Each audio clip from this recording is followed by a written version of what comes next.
What's up, fam? Derek in the house, aka D33 Record Fit. I'm at Gold's Gym, and good news, they just opened up and they're now 24 hours. So I'm gonna hit a push day. I got Moi here. She's gonna be recording me. Say hi, babe. She's gonna be recording me throughout this workout. It's a push workout, but I also got a special video for you guys. I have a 30-day challenge I'm posting out, and I'm going to show the beginner workout template as well. So I'm having two videos. Alright, so before workout, I always like to hang out in the sauna just to get all warmed up because it is fucking cold. It's like 18 to 20 degrees out right now. But anyways, today, again, like I said earlier, today's my push workout. So I like to chill in the sauna, get really warmed up, do some activation works on my chest, my shoulders, and my triceps. Just get everything really fired up. You guys, like I said, this is a push workout focusing on chest and shoulders. My coach has me really trying to up those muscles because chest and shoulders are my weak points. As you saw in this video, I did the face pull to warm up my rotator cuffs, and now I'm doing plate squeezes. Great way to activate the chest. So right now what I'm showing you guys is just my warm-up routine for upper body push. Now I'm rotating my shoulders forward, shrugging forward and backwards. Again, just opening up my rotator cuff. It's really cold right now, so it's very important to just warm up your muscles. And then I just do like a pre-workout set, get my form down, see how my muscles are recruiting. That way, when I do the bench, I'm using proper muscles. And this one, I'm not sure what this is called, but if you have bicep tendonitis, and whenever you press, you feel that little pinch in your elbow joint or whatever, this is a great way to help that out. Alright, so the first exercise of the day is incline dumbbell chest press. I started off with 35s as a warm-up, get a feel for it. And guys, I don't know if it's because I'm working out at night, but I definitely felt weak tonight. It felt off.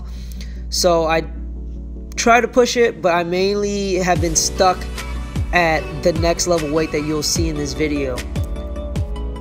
But as you notice, I'm going down as slow as I can until I get a full stretch in my pecs. So I up the weight to 45, and I want you to notice, look how slow I'm going down, getting that stretch, and then squeeze at the top, really trying to push my chest muscles together. If you also notice, my elbows are tucked in. They're not flaring out. That's a great way to protect your shoulders. Other than that, I try to keep my feet planted. I try to keep my low back against the bench, and I try to control my breathing. You see some huffing and puffing there. My abs are floating around everywhere. I'm gonna work on controlling that better.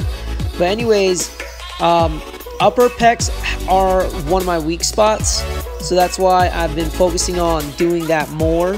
Now, as you guys see, I'm trying to do, I decided to do the 50 pounds. I decided to go up at least once. The main thing, guys, when it comes to progression, you never want to stay doing the same weight for no longer than 3 weeks. Your body by then is already accustomed to the weight. By then, that's the best time to start adding heavier weights, start changing the stimulus up a bit. So that's why I decided to try to grab the 50s, is because I've been stuck at the 45s for 3 weeks now. But the ideal way to progress, if you can, the ideal way to progress is weekly.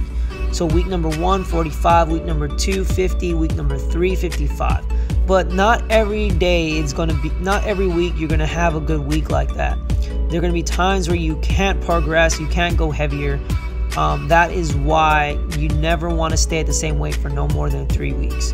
By then, stop making excuses. You gotta challenge yourself, and you gotta try to push some heavier load or change the stimulus up a little bit.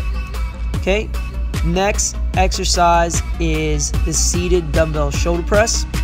I did 3 sets of 15 here, so I had to keep the weight pretty light. Shoulders, again, are my weak points. They burn like crazy.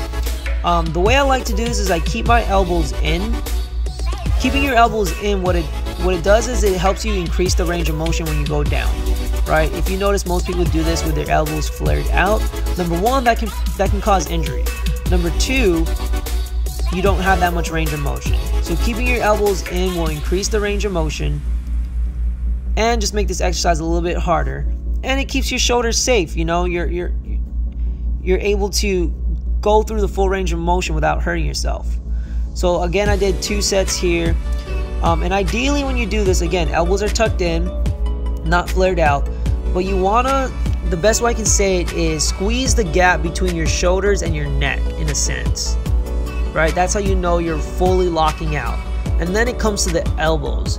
But also when you do a shoulder press, you want to have your wrists kind of out away from your elbows in a shape of a Y. As you notice here, I'm creating a shape of a Y at the end. It started getting tough, so I wasn't able to lock out. But I still got that initial range of motion going on there. So again, 3 sets of 15 reps there. So next up, I'm back to doing chest. This time I'm doing a decline cable chest fly. So with the decline, you actually have to place the cables higher. What I like to do is just bring it above my shoulder height, like maybe a few notches up my shoulder height. Some people like to do it, bring the cables all the way up to the highest level. You do not need to do that. And it's actually not going to have a great constant tension because you want to have it closer to your body. So again, just a few notches up of shoulder height there. And if you notice, I'm just stretching enough to where I feel a great stretch in my chest, and then I squeeze at the end. And you want to try to pause on each rep as much as you can. So here's the second set shown here. For this particular exercise, I did 3 sets of 20 reps and another high level rep range that I don't ever fuck with. So this sucked. It really did. Other than that, check out my t-shirt, rocking that Champions. My girlfriend gave it to me. It's pretty dope.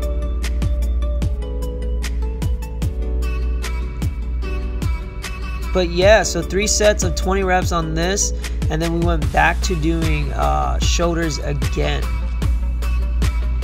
So with the decline cable fly, if you notice, I'm like scooping at the end. I'm kind of making a scooping motion, squeezing my pecs. Guys, this is a great one for that mind-muscle connection. The next exercise, like I said earlier, we went back to shoulders. This is the dumbbell Arnold press, and we're doing it standing up. The reason why I'm doing it standing up is I'm able to lift a lot more weights. I'm using my core muscles to help me out. And if you notice in this movement, as you come down, you're twisting the dumbbell to where your palms face towards you, and then you're twisting your palms facing away from you at the top. Okay, this increases the range of motion, and it becomes very hard to do. You can't do that much weight with this exercise. Anyways, I started off with 20s, and if you notice, I bumped it up to 25s there because I wanted to challenge myself. I'm doing another high rep range of 3 sets of 15 here, trying to bring up my shoulder weak points up. And then I gave up on doing the twisting there. But this is called the Arnold press because Arnold is crazy and came up with this exercise. It's also great for the rotator cuffs. Now I'm back to doing chest again, and this time we're doing the incline dumbbell chest fly. And with this exercise, what you want to do when it comes to chest fly movements, you do want to keep your elbows as straight as possible. Okay, not fully straight. If you do it fully straight, if you have your elbows fully straight, that dumbbell is going to fall to the floor and you'll have no control and just get injured. But you want just a slight bend in your elbows. If you notice, 30 pounds is a little bit too heavy for me. As you notice, I'm bending way too much. But the reason why you want a minimal bend in your elbows is you'll feel the difference of how it's gonna connect well with your chest muscles. Okay, so just a slight bend in your elbows, not too much, nothing too crazy. So as you notice, I dropped the weight down to 25 pounds on each hand, and it did feel better. I felt like I was using just my chest muscles more as compared to the 30s where I felt like I was losing form and everything. So this was a good adjustment. Upper pecs are one of my weak spots, so this was a great movement.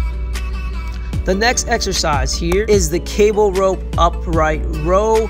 For most people, including myself, I tend to stay away from the upright row because it can cause a lot of shoulder issues. like your body is not designed to do this exercise. It's like pinching at the top there, but most people do it with a barbell or an easy bar curl, and that's where they get injuries or pain. But if you can do it without any pain, then stick with it. It's a great exercise. Really works the upper traps, the traps, and it really works the side delt. So it's a great exercise to do. My coach has me doing the rope version, and what I've noticed is that it feels a lot better on my shoulders.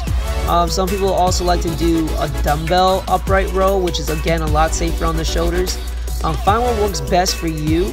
The cables are great for keeping constant tension. I still felt a little pinch in my shoulders, but I just played around with it, kept it light, and found the sweet spot. On this, we did 3 sets of 15, and again, pause at the top, okay? The last exercise, leaning dumbbell side raises.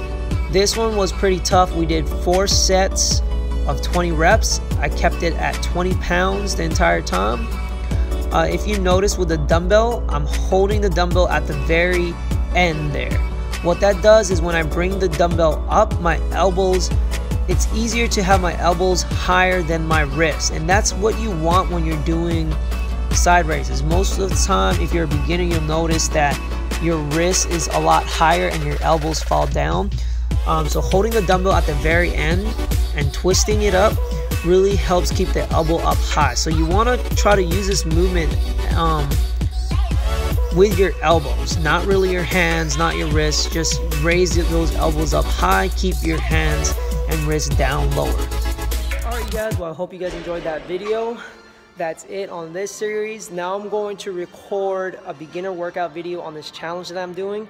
If you want to be a part of the challenge, go to Your Health Forever as a Facebook group. All the links are down below if you want to be a part of that challenge, all right? So I'm going to be recording that. That's the end of this video. See you guys. Please like, comment, or subscribe.